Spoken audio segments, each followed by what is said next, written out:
2026 में हर कोई e commerce business start करना चाहता है, बट कन्फ्यूज़न यही होती है कि ई कॉमर्स बिजनेस कैसे स्टार्ट करें। हेलो, जो भी मुझे सुन रहा है, मेरा नाम संदीप है और मैं पिछले 5-6 साल से ई कॉमर्स मार्केट प्लेस में अपने प्रोडक्ट को सेल कर रहा हूँ और मैं ऑफलाइन में भी सेल कर रहा हूँ अपने इस शॉप के थ्रू। तो आज हम बात करने वाले हैं ई कॉमर्स में मार्केट प्लेस में कैसे हम ऑनलाइन अपने बिजनेस को लेके जा सकते हैं।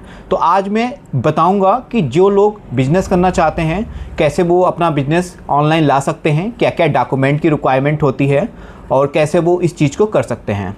तो जो भी मैं आपको बताऊंगा, ठीक है, वो स्टेप बाय स्टेप बताऊंगा, तो लास्ट तक आप लोग बने रहिएगा इस वीडियोस में। ये आज हम इस वीडियोस में बात करेंगे कि ऑनलाइन जब हम मार्केट प्लेस में अपने प्रोडक्ट को लिस्टिंग करते हैं तो क्या क्या प्रॉब्लम्स आती हैं, क्या क्या डॉक्यूमेंट्स लगते हैं, और सबसे बड़ी चीज़ जो आज की डेट में लोग कन्फ्यूज़ होते हैं। होता क्या है कि लोग ऑनलाइन बिजनेस तो करना चाहते हैं, लोग वीडियोस देखते हैं अपनी, बहुत सारी वीडियोस देखते हैं यूट्यूब पे, सोचते हैं कि मैं भी ऑनलाइन बिजनेस स्टार्ट करूंगा, मैं भी अपना जो सामान है वो मैं बेचूंगा ऑनलाइन अमेज़ॉन, फ्लिपकार्ट, मीशो के थ्रू। बट उनको कन्फ्यूज़न ये होती है कि क्या चीज़ बेचना है, क्योंकि क्या चीज़ बताएंगे। जो भी मैं अपना प्रोडक्ट है उनको बताऊंगा कि हमारे प्रोडक्ट को जो हम ऑलरेडी ऑनलाइन सेल कर रहे हैं उस प्रोडक्ट को कैसे सेल कर सकते हैं, और जो लोग ऑलरेडी अपना प्रोडक्ट ऑफलाइन या शॉप के थ्रू बेच रहे हैं कैसे वो अपने बिजनेस को ऑनलाइन लेके जा सकते हैं, क्या क्या चीज़ें लगती हैं, तो वो प्रॉपर मैं बताऊँगा। तो अंत तक बने रहिएगा। जैसे मैंने आपको बताया है कि मार्केट प्लेस में कोई भी चीज़ सेल करने के लिए, बेचने के लिए जो सबसे ज़रूरी होता है वो है प्रोडक्ट, ठीक है ना। तो जो लोगों के पास ऑलरेडी प्रोडक्ट हैं या जो लोग पहले से ही शॉप में अपने यहाँ पे अपने जो भी प्रोडक्ट रखे हुए हैं कैसे वो ऑनलाइन सेल करेंगे उनके बारे में तो हम बात करेंगे आगे। जो लोग जॉब करते हैं, ठीक है, या जो पार्ट टाइम कुछ ऑनलाइन करना चाहते हैं, तो उनको सबसे बड़ी कन्फ्यूज़न होती है कि अब क्या चीज़ हम सेल करें, क्या चीज़ हम बेचें। तो बहुत सारी चीज़ें बेचते हैं, सोचते हैं कि हम ये करेंगे और इन्वेस्टमेंट कर देते हैं, ठीक है, बाद में क्या होता है, उनको लॉस होता है। तो मैं ये चाहूँगा कि जो भी हमें देख रहा है हमारी वीडियोस को, तो सबसे पहले हमारे जो प्रोडक्ट हैं इनके थ्रू वो अपने प्रोडक्ट को लिस्टिंग करें, ठीक है। तो हमारे क्या प्रोडक्ट हैं, क्या चीज़ सेल करना चाहिए और क्या बजट आएगा वो मैं आपको बताता हूँ।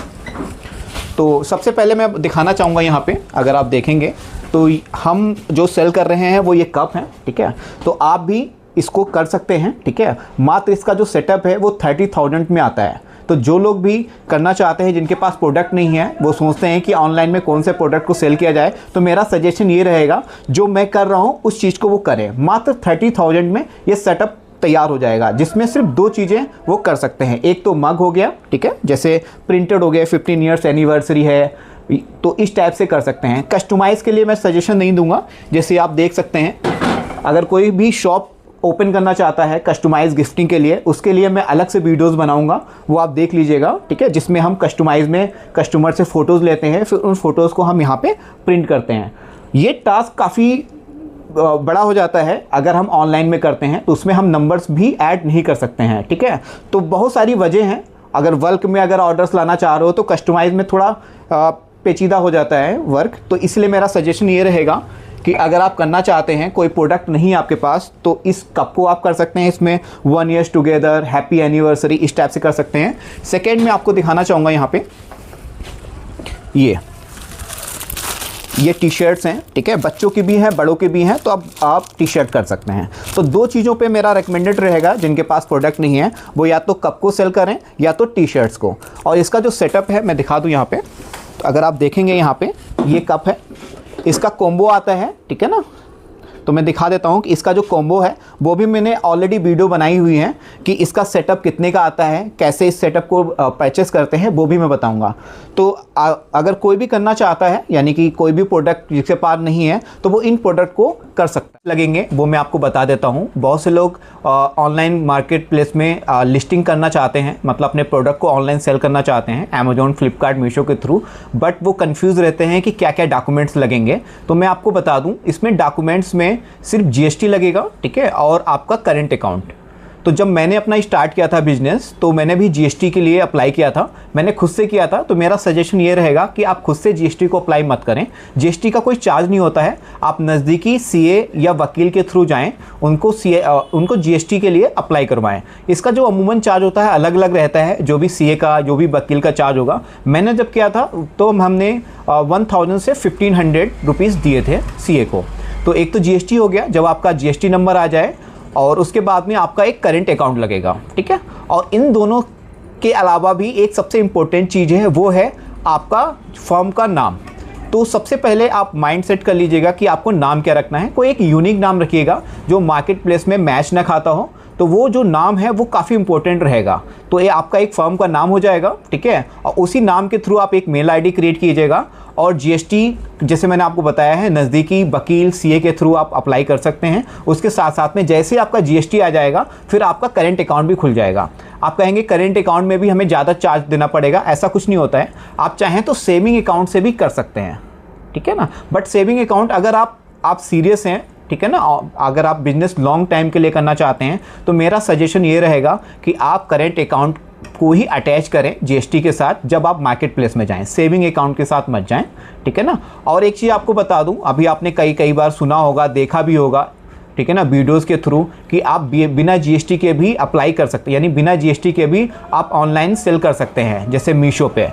तो आप कर सकते हैं, बट क्या होता है, उसकी एक बाउंडेशन होती है। जब आप सेल करेंगे मीशो पे विदाउट जीएसटी के, तो आप उस स्टेट में ही कर पाएंगे। सपोज़ कीजिए कि अगर आप यूपी से हैं, उत्तर प्रदेश से, और अगर आपके पास जीएसटी नहीं है, आपने मीशो पे प्रोडक्ट तो लिस्ट कर दिया, बट आपके पास जो भी ऑर्डर्स आएंगे वो यूपी से ही आएंगे। और आप जानते हैं मार्केट प्लेस क्या है, ऑल ओवर इंडिया होता है, और इंडिया के बाहर भी आप सेल कर सकते हैं अमेजोन के थ्रू। तो मेरा सजेशन यही रहेगा कि आप जीएसटी जब भी स्टार्ट करें, आप जीएसटी के थ्रू ही स्टार्ट करें, ठीक है ना। जिससे क्या होगा कि आपका जो भी प्रोडक्ट ऑनलाइन में लिस्ट होगा, वो आपको ऑल ओवर इंडिया से अपॉर्चुनिटीज़ मिलेगी, कहीं से भी कोई भी ऑर्डर कर सकता है। तो मेरा सजेशन यही रहेगा जीएसटी के थ्रू। तो अब जैसे जीएसटी आ गया है, अगर आपके पास जीएसटी जब अप्लाई करेंगे तो जीएसटी आ जाएगा, और उसके थ्रू आपने करेंट अकाउंट भी खुलवा लिया। आप कन्फ्यूज़न कहाँ रहेगी कि कौन से मार्केट प्लेस में हम अपने प्रोडक्ट को लिस्ट करें, अमेजोन पे लिस्ट करें, फ्लिपकार्ट पे लिस्ट करें, मीशो पे लिस्ट करें, या मिंत्रा पे, या और भी अदर जो मार्केट प्लेस हैं उस पर। तो मेरा सजेशन ये रहेगा, स्टार्टिंग में जो न्यू सेलर हैं वो सबसे पहले मीशो से स्टार्ट करें। वो मैं इसलिए कह रहा हूँ क्योंकि होगा क्या कि अगर सपोज़ करो आपने तीनों पे एक साथ लिस्टिंग कर दिया, मीशो पे भी, फ्लिपकार्ट पे भी, और मिंत्रा पे, आपका अमेजोन पे भी, ठीक है ना। मिंत्रा का मैं जो नाम ले रहा हूँ वो अभी के लिए नहीं करना है, क्योंकि मिंत्रा की भी कुछ गाइडलाइंस है, ठीक है। तो वो थोड़ा सा अलग पार्ट हो जाता है, ठीक है ना। उसमें क्वालिटी देखते हैं, ठीक है, ब्रांड देखते हैं। तो आप अमेजोन, मीशो और फ्लिपकार्ट, इन तीनों पे लिस्टिंग करने से पहले आप स्टार्ट करें सिर्फ मीशो से। वो मैं इसलिए कह रहा हूँ क्योंकि अगर आपने एक साथ फ्लिपकार्ट, मीशो एंड अमेजोन पे अगर लिस्ट कर दिया है, तो ऑर्डर्स अगर आ गए आपके और आपके पास जैसे फुलफ़िल नहीं कर पा रहे हैं, तो क्या होगा कि आपका अकाउंट सस्पेंड भी हो सकता है।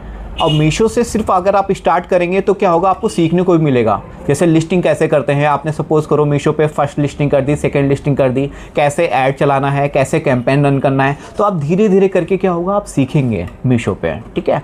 जब आपको 2 महीने, 3 महीने, 4 महीने, 6 महीने हो जाए मीशो पे, जब आपको अच्छे से लिस्टिंग करना आ जाए, आपको ऐड कैंपेन चलाना आ जाए, आपको ROI निकालना आ जाए, ठीक है ना, और आपको ये भी पता चल जाएगा कि जो मैंने प्रोडक्ट और लिस्ट किए हैं उनका प्रॉफिट क्या रहेगा, प्रॉफिट हुआ है या लॉस हुआ है, ठीक है ना। उसके बाद फिर आप फ्लिपकार्ट पे जाएं, और उसके बाद फिर आप अमेजोन पे जाएं, ठीक है ना। तो जब आप फ्लिपकार्ट पे या अमेजोन पे लिस्टिंग करेंगे, खासकर अमेजोन पे जब जाएंगे आप, तो होगा क्या कि वहाँ पे ब्रांड की रिक्वायरमेंट रहेगी। तो ब्रांड तो अभी आपके पास है नहीं, उसके लिए आपको क्या करना पड़ेगा, ट्रेडमार्क आपको रजिस्टर्ड कराना पड़ेगा, ठीक है। तो ट्रेडमार्क का भी एक अलग है, अगर आप इस वीडियो को अगर आप फॉलो करेंगे, ठीक है, तो हम आपको आगे भी बताएंगे ट्रेडमार्क के बारे में कि ट्रेडमार्क कैसे लेते हैं, ठीक है। तो कैसे हम ट्रेडमार्क के थ्रू भी ईजिली ब्रांड को बढ़ा सकते हैं। तो फिलहाल के लिए अमेजोन पे भी जब आप लिस्टिंग करेंगे तो आप जेनरिक में जा सकते हैं, ठीक है ना। तो ये था मेरा आज का वीडियोज़ बताने का पर्पज़, ये था कि जो भी हमें सुन रहे हैं, ठीक है, कि वो अपने मार्केट प्लेस में कैसे अपने प्रोडक्ट को या आप ऑनलाइन कैसे सेल कर सकते हैं, ठीक है, वो मैंने आपको बताया है। तो वीडियो को अच्छी लगी हो तो लाइक, सब्सक्राइब करें, और इसी तरीके की जो वीडियोज़ हैं वो आपको मिलती रहेंगी। Thank you so much.